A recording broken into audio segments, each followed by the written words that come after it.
just want to introduce quickly Miss Lori. Lori has over 35 years of experience in the non-for-profit sector. She began her role as an executive director of the Wild Bird Rehabilitation in June of 2022. She volunteered at the center for a year, helping with bird care, and is chair of the finance committee before taking her staff role. Prior to joining WBR, she served as chief development officer for 16 years at the Repertoire Theater of St. Louis. Oh. So let's introduce Lori. Thank you. Thank you, Jennifer. Thank you, everybody. It's very exciting to be here. We're always interested in letting folks know what we do at our organization. We're very small and mighty and do a lot of work throughout the state taking care of our native songbirds. So I thought before I actually told you a little bit more about us speaking, I would show you this very fun video that we had done a couple of years ago. This was filmed inside our center and on our property. And since it's sort of a gloomy day outside, I thought we'd have a little fun before we have the rest of our discussion. So I'm going to go ahead and get this started, and I hope you enjoy it. And thank and Cicero especially. I wanted to thank Lori, the executive director, and Diane, the president of the Wild Bird Rehab Center. Wild Bird Rehabilitation Center. Yeah, I'm a little tired still. All right, so I love all birds, but like Cicero, passerine birds make a ton of noise. I mean, a lot of noise. Like lots and lots and lots of tweeting, tweeting, tweeting, tweeting, tweeting, tweeting. Cicero's on a bender this morning. Wild Bird Rehab is the only songbird avian hospital in the state of Missouri. And I just learned about them. Didn't even know they were a thing. But they've been around for 30 years. And they could definitely use our support. If you guys are local to St. Louis, or if you're even anywhere in the country, consider going to their website and checking out their volunteer opportunities. But also, let's support them, because if you love passerine birds, I mean all those little Tweety birds, those songbirds that are so nice, click on it and consider volunteering or donating. Enjoy the video. Enjoy this video, yes. Pure chaos. Lots of chaos. On an annual basis, they take in around 2,000 birds. And last year, they saw 102 different species through these doors.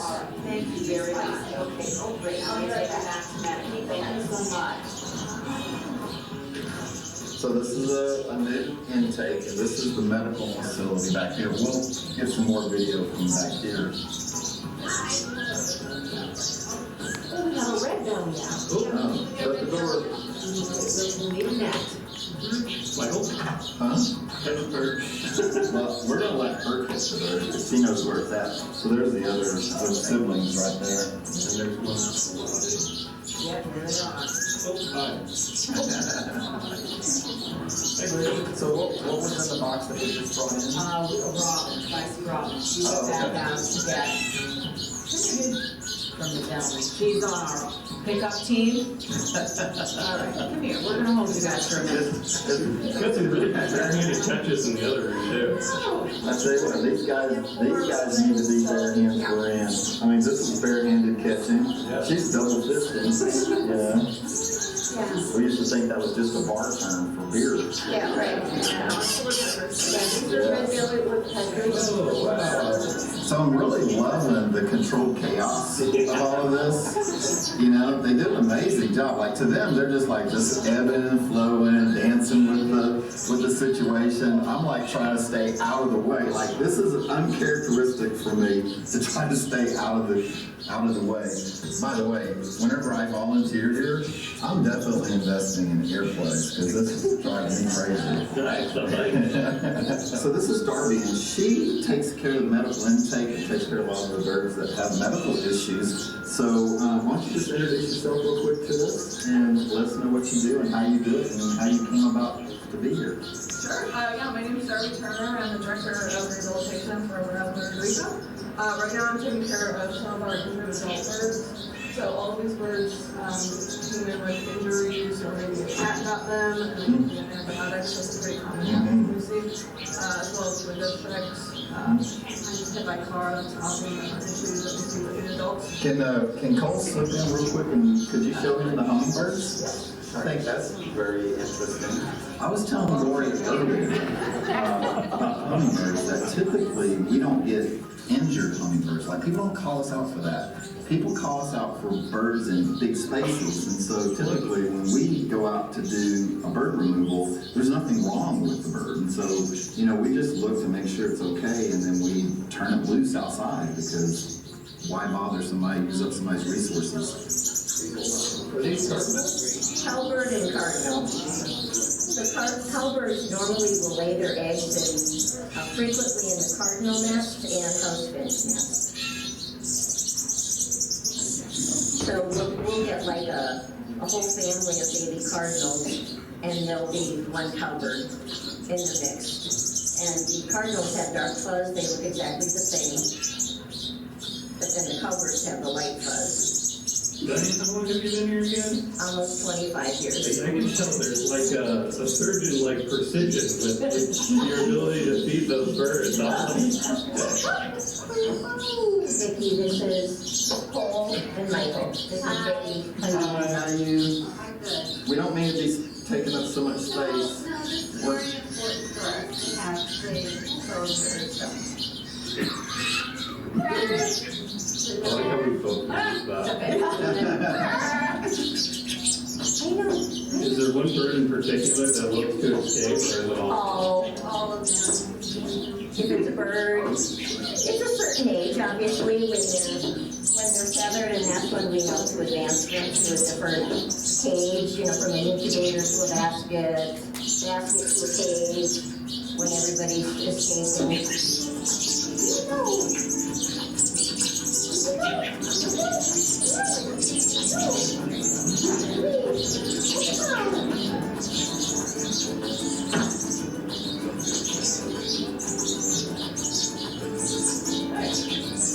Where did we go? Touchdown. Touchdown. Don't look. It's overwhelmed. Yep. Push him.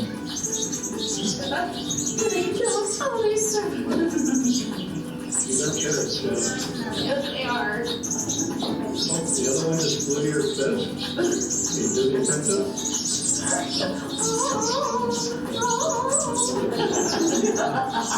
I like how you're always sheepish when you come to places like this, even though you have like just a truckload of knowledge. Well, it's one of those things too, where you want to let other people shine, And as long as they're saying the right things, there's really no sense to interfere. I mean, I'm not the expert of all experts everywhere in the world.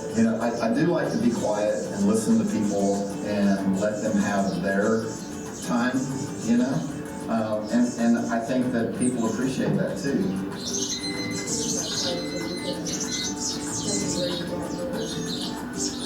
Bird's done cooking. Yeah. We put the timers on so when we know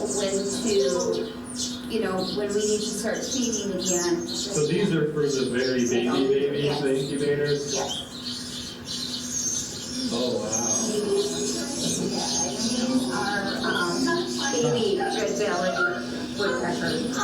Baby red-bellied woodpeckers. They are so ugly, only a mother could love. I hear that about me too. Yeah. These little birds in the incubator also need to have water, and we use the peat brush to give them water. Wow.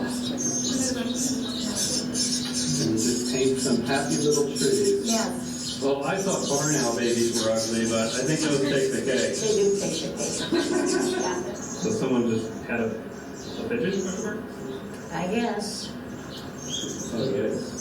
Yeah. So do those grow back then? I think, by the looks of it, most of them It'll take should. 6 to 8 months for it to go through a mold. Yep, this little guy will have to. So, yeah, he's not going to fly for Completely a good mold. year. Maybe you'll come home with me? We don't have space here. No. no, I know. Or Jenna, maybe Auntie Jenna will take care of it. Because Wednesday needs a friend. That is a really crazy bird lady. Yeah, I am. This is like the largest bird I've seen here. Well, it certainly is the largest woodpecker in Missouri. Pleiadian woodpecker, they definitely do a lot of that drumming that you hear when you're in the forest. You know, the males especially will drum on older pieces of wood so that they can attract the female. And if you're lucky, they'll drum on top of your chimney, on top of your chimney cap, making a loud sound at 5:30 in the morning, just to attract a girlfriend. I guess that this one had a perfect neck. Yeah, well, she's got, to me, and again, this is the first time I'm seeing her, but she looks like she's got a little head. She does have, Yeah. she definitely Yeah. does have a neck roll. Yeah. And hot baby? Yeah. This little happy, and this is a baby downy woodpecker. Little woodpecker? Little downy woodpecker. She's already 30 minutes, an hour eating Yeah. room. They go from basket to cages.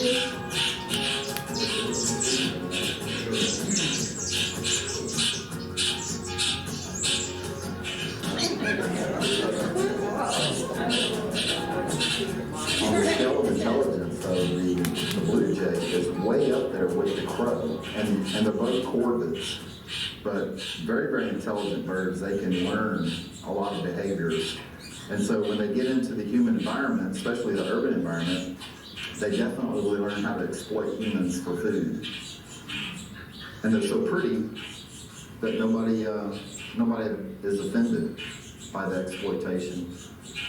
So for all the Hunger Game fans, it's the mockingbird, the same as the mockingjay.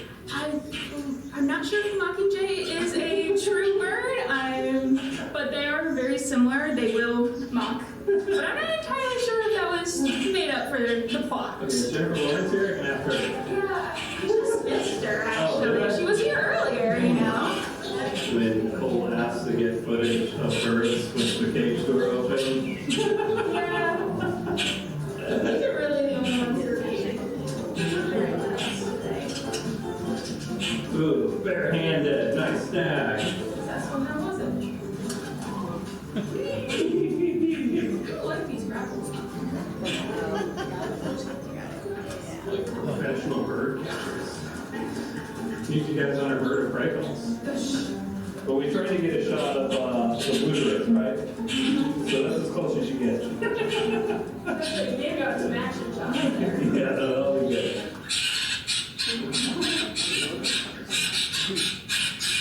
I really, really love one particular bird that I know that you'll be getting in soon, the chimney swift.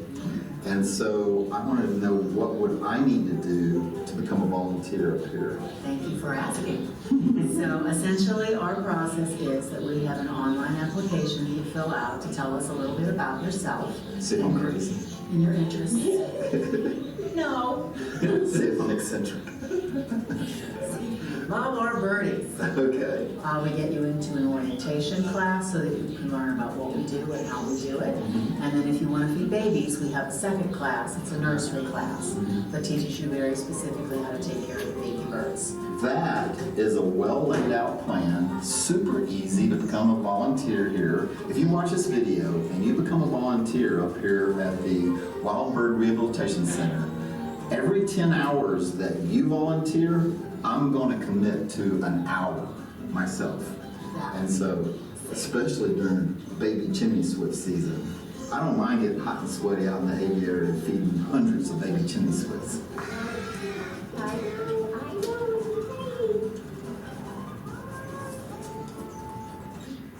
That's what my, Rosemary was my crow's name. She used to call my name like that. So Michael, what do you know about crows? Well, being raised in rural Louisiana, crows definitely have their young earlier than most birds, except for owls. Owls have their young the earliest. But when I was a little boy, about 9 years old, a baby crow fell out of its nest, and so I rescued it, and we never kept it in a cage or anything. We just fed it outside, and it stayed with us for like 7 or 8 years until it found a boyfriend. And then it flew off and had its own family. Crows are very intelligent. You can teach them to talk. Most of the corvids are very intelligent. I love crows. They're really cool. This is like what it'd be like if I was visiting you in jail. He definitely had not been fed because I saw him the day after he came in and his fecal wasn't good. So eggs. They love egg yolk. Yeah. Her first was Joe's, Hey there. so I always send her videos. How are you? Look what I got. You have to come get it if you don't get it from me. Come Okay. here. Is that good? You want some more? Hear that if there's a baby in the neighborhood. Oh yeah. You can hear it. You cue in on us. Oh, totally. What's the difference between crows and ravens? Two different species. Two different species? Yeah, Are they? it's like lemurs and chimps. Okay. One You know? considerably larger than the Oh, other. yeah, much Voices larger. are lower. Ravens, maybe 7 times larger than the crow. They've got much bigger, thicker, broader, different kind of beak. Like where that crow's beak is shaped like a spear, a raven's beak is more shaped like a hammer kind of, because they use it for opening things. But yeah, they're two totally different species. The only thing they have in common is they're black. I'm ready to come back whenever the chimney swifts are ready to go. You got it. I don't mind getting sweaty for chimney swifts. We're going to do a little video with Cole about how easy it is to do the online process for the Oh, volunteership. thank you. Okay. And then on Wednesdays, me and Jenna are going to jump in our car and we're going to drive out here. We're going to get some social media posts and we're going to start helping in that area. Yay! That's even better. So yeah, I think it's a good little plan coming together. Oh, you guys are amazing. And I'll say it again, as busy as I am, I think I have 4 hours a week that I can Amen, come out brother. here and help. Amen. And I think that everyone that watches this video, if you care anything about baby birds, Yeah. if you like baby birds even a little bit, it's your mission to come volunteer and feed some baby birds. Yeah, I'm hoping we can come back to you and see more, because I hope. I'll tell you what, I really loved the experience, but it was overwhelming. It was overwhelming. It wasn't. You know, as a matter of fact, I was thinking too that whenever me and Jenna come back out to grab social media content, we're probably going to do it species-wise. We're just going to focus on one species at a time. For a volunteer, you're just going to be in one specific area, so Yeah. it won't necessarily be overwhelming. It was a good overwhelming too. Yes. I mean, It was definitely well-controlled chaos. you were Yes. there when the woodpecker flew on me. Oh, it got on you, huh? Yeah. Crawling up Cole, yeah. Nice. Well, Cole is as big as a tree. Thanks. Here's Thanks. a volunteer leaving. Thank you, Mary. Bye, Bye, Mary. Nice meeting you. Bye, Mary. Shout out to Mary.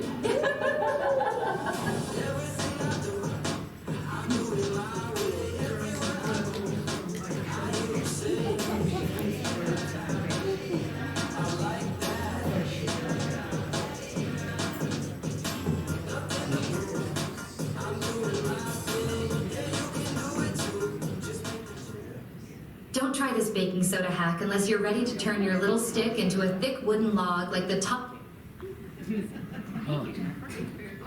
So I hope everybody enjoyed that. Obviously, this was done for us to help us recruit volunteers, but I think that it's a great way to show everybody exactly what we do and show folks our property because we are a songbird hospital and not a sanctuary. We actually don't do tours of our facility unless it's very specifically requested for a particular reason. So this is a great way for us to be able to show everything that we do. So we are actually located in the Overland area. We cover the entire state of Missouri with our services. So we do work with other organizations and rehabbers across the state to get birds to us that need help in care and raising. So this is me again.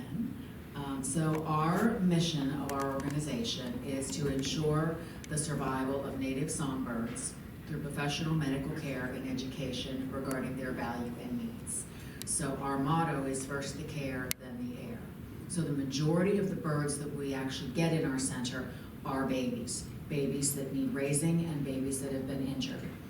And that is about 75% of our patients.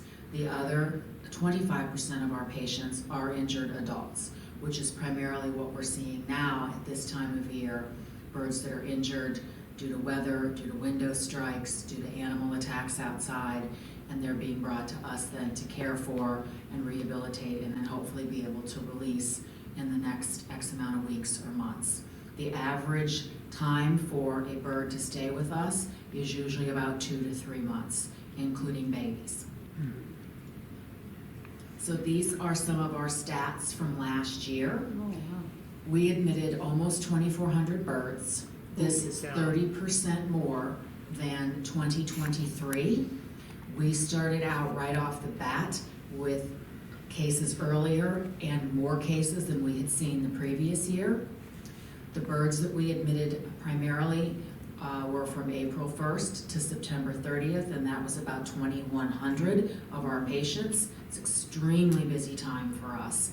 And you saw that video was made during the summer, so you can see how busy it is and how fast our staff are moving, and you can see how many birds were actually in the building. We took in 744 birds in the month of May alone, and those were almost all baby birds. And with most of the species of the babies, we are hand feeding. You saw folks on the video hand feeding every 10, 15, and 20 minutes. So it takes a small village for us to keep those babies going. So we're simulating essentially what the parents would be doing in the wild, back and forth, back and forth. So we start one round of feeding, and then we go back and we start another and another and another, and that's what our staff and volunteers are doing. We had over 100 different species last year, all native Missouri songbirds, and 17 of those species are on the conservation concern list. We work very closely with the Missouri Department of Conservation and the U.S. Fish and Wildlife Administration to keep close tabs on all of the birds, trends that are happening, and we are licensed by those two organizations, and we provide annual reports to them.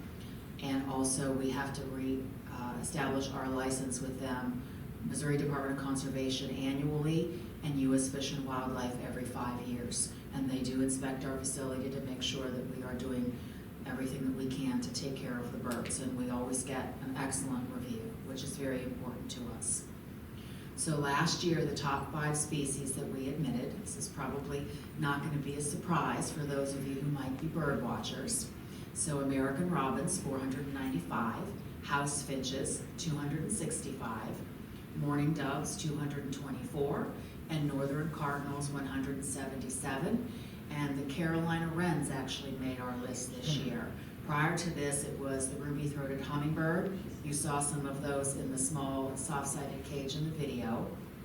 We always have a lot of hummingbirds, but this year we actually had more Carolina wrens come in than we had in the previous years, so they made our top 5. The first arrivals of the year came on March 4th, and those were 2 baby mourning doves. So we are preparing right now for our next baby season, which is going to be upon us any minute. We will expect to see babies probably around that same time, if not earlier. We are seeing breeding activity in the community, and there are going to be reports of babies coming very soon. They've already been reported in some other communities that are south of us, and so we know it's happening soon. So these are just some other fun statistics for us. So each one of our species has a very specific diet that we follow. So the insectivores, which a Carolina wren is considered an insectivore. Then we have the robins, they eat regular worms. Insectivores eat mealworms and waxworms. And then we have birds like the goldfinches and the house finches that are eating more seed, more fruit. So we go through all kinds of different seed and fruits to feed them, and diets are very specific. We mark everything. All of our volunteers and staff know what to feed each one of the birds. So it's a pretty intricate operation. So last year we fed 2.5 million mealworms, 250,000 waxworms, 700 pounds of wild blueberries, and went through over 500 rolls of paper towels. So it's just some fun statistics that show, how much food we actually go through. And the paper that we use, you may have noticed in the video. So for the babies, we make little nests. So basically we put paper towel in the bottom of little plastic containers. Frankly, we use a lot of the straws kind of containers that you're getting ham salad and potato salad and things to go in. They're perfect for little baby nests. Put some paper towel in the bottom, and then wrap toilet paper around our hand and make a side nest, and that's where they stay. We put those in those incubators that you saw, and then in some of the other baskets that we use. And then we graduate our birds through the process. So if they're babies in the incubator, we're watching when they're able to feed. They get their feathers. When they come into us and they are completely naked, like those little red bellies that you saw, they have to go in an incubator when they get to us, otherwise they're too cold. So they go in those incubators at about 99 degrees until they get their feathers, and then we keep moving them along the process into a basket and then into a cage. And if necessary, depending on the species, finally, we will take them out to the aviaries that you saw on our properties to learn. Once they're self-feeding, then they're able to learn the sounds outside, make sure that they're self-feeding while they're outside. We watch their weights very closely, and if they're self-feeding, flying well, and then maintaining their weight, then we know they're ready for release. So then we will take them to the appropriate place to do that. One of the questions that we get a lot of are, do you take the birds to where they are found? So the answer to that question is, if it's an adult bird, they know where their resources are. So we will take that bird back to where they were found so that they can be with maybe their family member birds or the resources that they know in those communities. If they're babies, they don't know the difference. So we try to work with groups of babies, groups of robins, groups of hummingbirds, and we will release in groups as best as we can in the areas that are appropriate for them. Like baby blue jays, honestly, one of the lovely places that we release blue jays is actually into cemeteries because they're beautiful places. They really like it there. The pileated that you saw in the video, we had 2 pileated woodpeckers come in that year. One was a baby, that's the one that you saw, and then we had an adult injured one come in. And the adult injured pileated actually came from Union, Missouri. And so, because he was an adult, we needed to take him back there. And it happened to work out that the girl that was the baby that we took in, that we hand raised, was ready at the same time to be released as the male. So we took them both to Union and released them, and they flew off together. So we like to think the happy couple is off enjoying their lives in Union. So some other points about our organization, as the video mentioned, we are the only organization in the state dedicated to the care of songbirds. This is our 32nd season. So he said 30, it's because that video was a couple of years ago. We are only a hospital, we are not a sanctuary. So I don't know if you all are familiar with World Bird. No, you might have had somebody here speaking, or you may have been to their community down in Lone Elk Park area. They actually have birds on site that you can visit. We do not have that. Our mission is to raise, rehabilitate, and release. We are pretty small as far as budget size and staff. We have about a $350,000 budget. We have 5 full-time staff year-round, and then we have 125 volunteers on our roster on an annual basis, and a number of those people you saw in the video.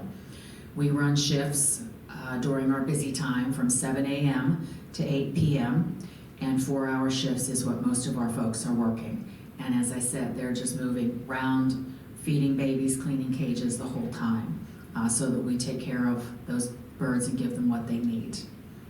So one of the other services that we offer that a lot of people don't know about for us is we take phone calls in regard to helping rescuers figure out what to do with the birds that they have found.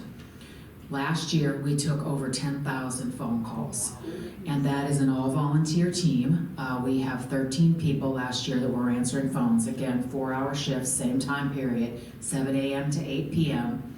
Because one of the things that we do not want to do, if we can all avoid it, is not have the birds come to our center. So if there's a way for us to teach someone to make a new nest and re-nest for the family, get the bird back in the nest, because a lot of babies fall out of nests. If people can reach those nests, get them back up to the parents, if the parents are still there, that's what we want to do, especially when they're healthy birds and they don't need to come to us. If there are no other options, then we will have the rescuer bring the bird to us. But if at all possible, we try to work with folks to keep them in the community. So You know, we're helping through that probably another 5,000 to 6,000 birds in the wild, songbirds. We get a lot of phone calls for other organizations, but probably about that many birds we're actually keeping out of the center in addition to the ones that we're bringing in. As I mentioned, we are licensed by both Missouri Department of Conservation and U.S. Fish and Wildlife. We are also members of the International Wildlife Rehabilitation Council, the Missouri Department of Conservation, and the Missouri Bird Conservation Initiative. So we work very closely with all of the communities on trends and issues and diseases and things that might be coming up, what we might be needing to look out for, and anything that we can do to do a better job with our care. So now I'm just going to give you, Jennifer asked about bird photos, so I thought I'd put some of our more interesting species in here and show you some of the photos of the birds that we helped last year. So this is a common yellowthroat, and as you can see, this little guy's in his little homemade nest with all the paper goods that we received. And these are a couple of our birds getting their exams. So we examine everybody daily, make sure they get their daily medications if they're needed. So the one on the left is a little chimney swift, and the one on the right is an American crow. We have quite a few little baby crows that come to us. They're wonderful. They are very interested in humans. So we have to be very careful with them because they imprint easily, which means they can attach to us and then they can't be released because then they'll think humans are okay in the wild and we don't want them to do that. Of course, some of us are okay, but we don't want them to think everybody's okay. So we are very quiet with them. We keep them to themselves. We do not do eye contact with them. We do not talk to them. We're only caring and feeding and keeping them independent. This is one of the interesting things that our staff came up with to help rehabilitate one of the pigeons that we took in last year. So this little guy couldn't walk. He couldn't hold himself up. So we built a sling for him so that he was able to be elevated in his cage and then learn to walk, and then we did physical therapy. We actually do physical therapy with the birds. You know, we spread wings out, we move legs. So, I mean, it's just like a human hospital. These are some of my favorites that you don't see very many of because they fly at night. And the common nighthawk. So these were some of the babies that we had in the center. And then one of them is out there in the aviary. He was not pleased that somebody was approaching him to feed, which is what we want. We want them to not be pleased with us so that they're just learning to be independent. But they're very cool birds. They fly at night. We actually did a release with several of the babies with one of the birding organizations here when they had their migration last fall, and we released the babies into the migrating ones, and there were over 250 of them that went through. So it was very cool. It was a lot. We try to do those kind of things when we can. And then these are some more pictures of those crows from our aviary, the American crow, final stages, learning to be independent so that we can go ahead and release them. Our aviaries sit on the back of the property, as you probably noticed in that video, and it is our final stage of rehabilitation. And then these are some of the babies that we had last year. So the one that's got the little yellow on the tail is a cedar waxwing. They are stunningly beautiful birds. Their faces look like raccoons. And when you get up and look closely at them, the coloring, it looks like they were hand painted. I mean, I consider them one of God's most beautiful miracles because they're incredibly gorgeous birds. And then the little one next to him is a little bluebird. And then on the other side, we have a baby chickadee and a baby mourning dove that learned to be friends. Even though they were different species, they were having a lovely time together. And then this is a rose-breasted grosbeak, another absolutely beautiful bird. We do see several of them a season usually, most of the time injured, not usually babies. So this guy was in rehab over winter for us, and then we released him. This is one of our extremely special birds that we actually have at our center now.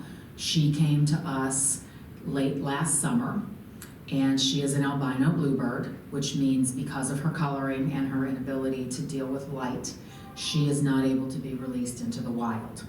So we are in the process of deciding what should be the right thing for her next. We have discussed possibly taking her to the zoo to be in the cypress swamp area there, but I think our ultimate goal is going to be to try to keep her as an education bird. She really is much happier, oddly, with us. She does not really care for other birds that have been in our facility. So for that, that's a permitting process for us with U.S. Fish and Wildlife, which means that we would have to tell them what we plan to do with her to help with education, how many things we would be doing with her in the future, and then each year we would provide a report for them. So maybe next time, if I come see you all again, we may have her with us. So that's going to be the goal. But she is a delight, and everyone loves her. She's got free flight in our center right now. She's kind of the princess of the palace. And then this is a hatchling common grackle, probably one of the most hysterical photos I've seen us take yet. Really needs a trip to the salon. But they are, you saw some of the grackles in the video. They're very loud. They talk a lot, but they're great birds. And so we successfully raised this one as well. And then these are the Carolina wrens that I mentioned earlier that moved into our top 5 species. They are insectivores. You can see the dish of worms with them. And they love to be in piles. So they're always in piles everywhere we have them in the center. They also like to hide in things. So one of the things that we do is we actually use tissue boxes. We do all kinds of enrichment for the birds, similar to what they would get in the outdoors. So the tissue box sort of acts as a little alcove for them. So they all pile in the tissue box. And it's very fun. They have a good time doing that. And we keep, as you can see, we trim bushes and berries and things from our property. We have a native garden on our property and a pokeberry bush. So we trim those things and we use them within our center in cages to try to simulate as much of the outdoors as we possibly can for the experience. And then these are the chimney swifts that Mike mentioned in the video that are his favorite birds. So you can see them at various stages of development. So you see the little naked one there in the basket, and then the ones that are nestlings, and then the adult one, which was peeking out of one of the trees. We actually use that as one of our holiday pictures on social media because it was just funny. One of our staff caught him like that. And then these are also one of my favorite birds, the American woodcock. We don't get a lot of these in, usually only maybe 1 to 2 a year. And so this one was very special, and we were able to rehabilitate him and get him back out into the wild as well. And then this is a baby American goldfinch, obviously hungry, sitting in one of our little homemade nests with the toilet paper. So goldfinches and house finches, really all the finch family, are very difficult to raise. They're one of those birds that has no idea when to stop eating, bottomless pits. So we have to be extremely careful how much we're feeding them and teach our staff and our volunteers how to do that. And one of the things that we do is birds have crops here in their neck, and you can see those crops fill up. And so if their crop is full, we don't feed them on the next feeding until that crop clears. Because unfortunately, if they get too much, then they can pass away. Because they won't stop. They will just keep eating until you keep giving them food. So that's one of the ones that we are very careful about. And then this is our ruby-throated hummingbirds. So another one of our favorites. They are also very difficult to raise, especially as babies. I'm not even sure how some people find them and bring them into the center being rescued. We have them, they will come, they are no bigger than the tip of your finger. And they're so tiny, and we can just give them an itty bitty drop of that nectar. and it fills them right up. So that's another bird we have to be very careful with the feeding. And then this is a nestling mourning dove. They are one of the cutest babies that we get because they're all fuzzy like this. They're pretty easy to raise. They're pretty hardy birds. So, and we do get a lot of mourning doves, as you saw from our statistics. And then this is a blue-gray gnatcatcher, another one of those super cute little birds. Another insectivore. You can see he's in his dish with his mealworms, which they love. And as I said, we do a lot of those. We purchase every week worms for the birds. And then this is a northern mockingbird and a gray catbird. So a lot of times species will go together in the same cage if we know they will be happy together and be okay. Other species we know we can't combine at all. But these two, we were able to do that, and they were friends. And then we were able to release them. And then this is a summer tanager. So this guy is recovering from a wing injury. We actually get a lot of wing injuries, primarily due to cat attacks or other animals outside.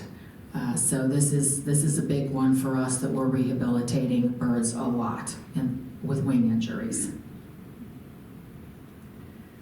And then this is a yellow-throated vireo. Also did very well with us, another insectivore. And then these are northern flicker siblings. That we had 6 of them that were hand-raised from babies. And actually they were raised by Diane in our video. She's actually been a volunteer now for us for 27 years. And she is very, very incredibly knowledgeable about birds and is one of our sub-rehabbers. So she actually is able to take birds to her home and help work with them there when we run out of space at our center. We have 3 people that do that for us in the community, but they're all permitted under us and are able to do that. So I just thought I would give you a little bit of information about some of our injuries and some of what we do on the medical side. So I just mentioned cat attacks. Cat attacks are the #1 injury to birds, not just songbirds, but birds in general in the world. So we are always looking to try to encourage individuals who come into our center and on our phone calls and when we go out into the community to do presentations, please keep your cats inside. It's not safe for the cats or for our wildlife.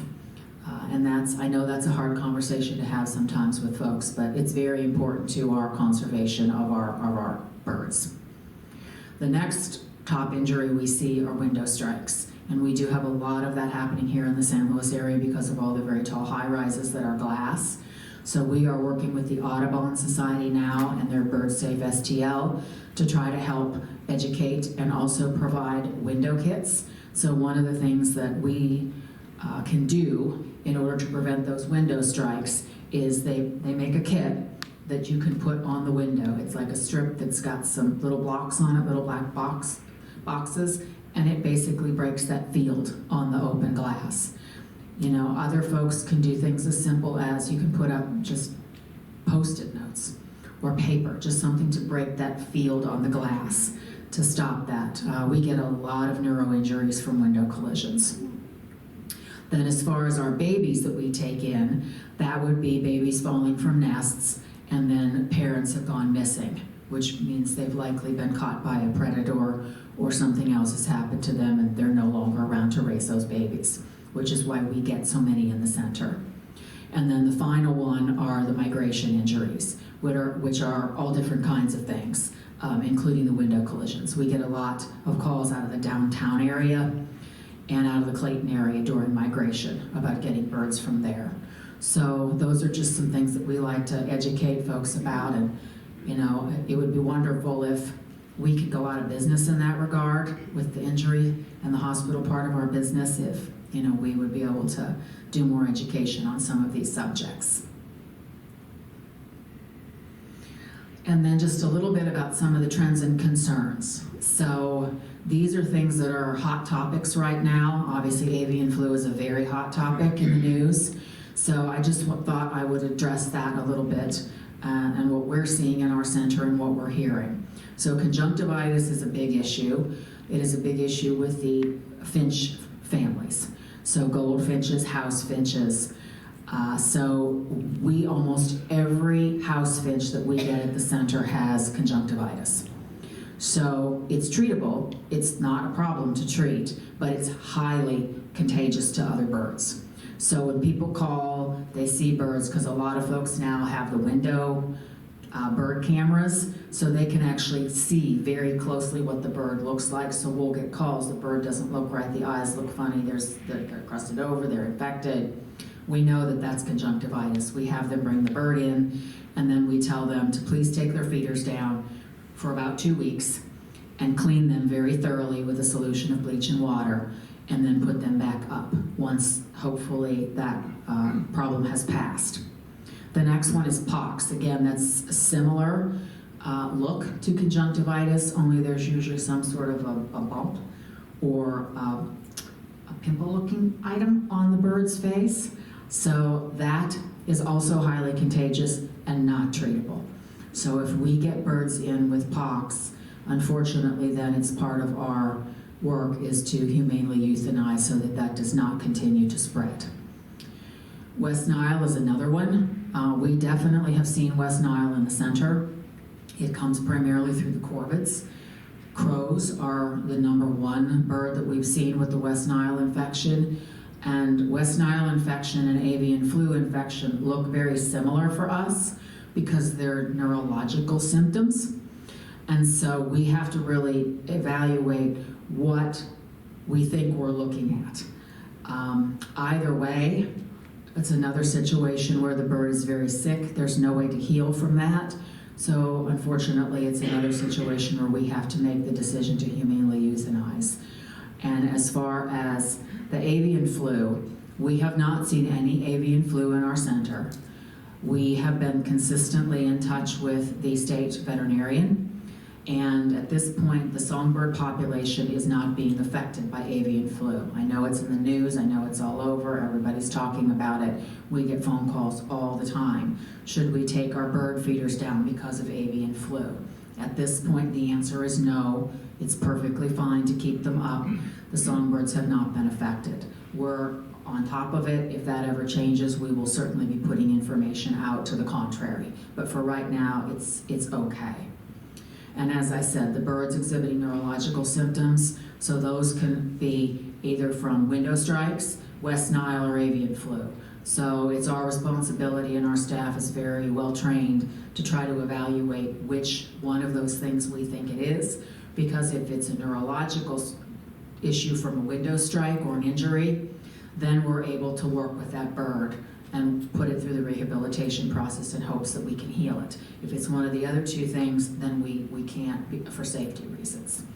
So the big thing that we always tell everybody about is their feeders and their cleaning, is to just be sure that you're keeping your feeders cleaned with a solution of bleach and water every couple weeks, if not every week, and that will usually cut down on any spreading of those kinds of diseases. So the little guy in the picture here that's got the tape on his feet, so that's a little mockingbird, and he had clubbed feet. So we were working to fix his feet, which we did successfully. Yeah. We get all kinds of different things, just, also like humans. So that's pretty much everything that I had to tell you about today. Just wanted to say thank you very, very much for the opportunity. And I did bring some brochures if anybody would ever need to contact us for any reason, and my business cards, you're welcome to take those. And I'm happy to answer any questions that anyone would like to ask. Ms. Pat, how are you funded? We are funded completely by donations, so we don't get any federal or state monies. We do have some private foundations that we apply to and help us, but it's all mostly through individuals, actually. We have a very supportive public, which is very wonderful. Are you open year-round or certain months? Or? We are open year-round, 7 days a week. The only thing that we change is our hours. So right now, because it's the winter season and we're handling injured adults, we're open 9 to 5. Beginning somewhere between April 1st and April 15th, depending on when we see our first babies, then we'll move to those hours of 7 a.m. to 8 p.m. Definition of a songbird. I never knew a crow was a songbird. I know, it's interesting. It does fall into the category. They are actually the largest birds that we treat in our hospital. So songbirds are passerines, and as you may have seen Mike mention, so they are basically birds that you would find in your backyard, in your yards. I mean, crows oftentimes we see in more public spaces, but there are 3 different types of birds in this community. So there's the songbirds and the passerines, there's the raptors or birds of prey, and then there's the waterfowl. So we handle only the songbirds. World Bird Sanctuary handles raptors and birds of prey. And then there's an organization called Wildlife Rescue Center. You may be familiar with them. They are out off of New Baldwin Road. They handle all types of wildlife, but from the bird sector, they handle waterfowl. We don't have the ability to be able to do that at our place. We tried for a while with herrings because we were getting a lot of baby herons. And we just can't. We just don't have the facilities to be able to keep the fish in the pools and all of the water that they need. And they have it out there. Does that help? How big a building do you have? Our building's actually pretty small. So that picture that you saw in the video, that is our building. And it is an old home that is basically 2 levels. So it was at one point 2 different apartments. And then prior to us taking it over in 2004, it was 2 different businesses. So there's a way to go upstairs, there's a way to go downstairs, and it connects through a basement. And we use every bit of the space. In fact, we have outgrown the space. So that's one of the things that we're looking at now in this year and next year is for a new place to be able to move so that we can continue to offer as many services as we can to the birds, because our demand is just getting greater and greater for all kinds of reasons. Who's there at night from 8 till 7 in the morning? There isn't anyone there actually. They're all asleep. Yeah, so yeah, we have this whole process of putting the birds to sleep at night, especially the babies, and they're just like children, they don't want to go to bed. So our process at night is we clean the hospital fully, so we're wiping everything down, scrubbing, we're mopping floors, and as we go through each room, we turn off the lights, we turn off the incubator lights. Most of the birds have a different light in their cages to simulate sunlight, so we turn those all off. And then, once we leave the building, they quiet down. But the ones in the incubator, it's like party time at night sometimes. They're bouncing around and, where are you going? Don't we get any more food? No, you don't. It's time to go to bed. It's actually pretty funny. So even though our work is pretty serious and what we do is serious, we do have fun. And they are funny. They all have personalities. Every different species has a different personality. Yeah. If we're walking around outside here, for instance, and we see an injured bird, do you come to us or do we bring it to you? Generally, we ask the rescuer to bring the bird to us. Unfortunately, as one of our volunteers says, we don't have a birdie ambulance.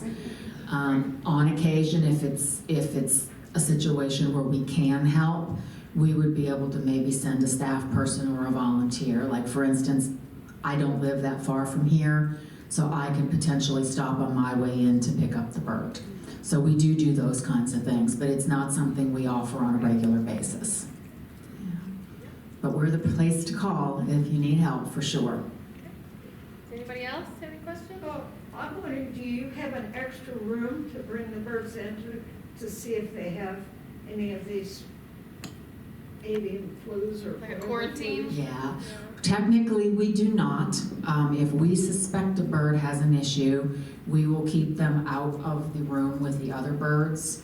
But there's not a quarantine area. So if a bird is... Yes. Yeah, they're usually able to tell pretty quickly from what they see, especially with the West Nile. I mean, the neurological symptoms are pretty severe.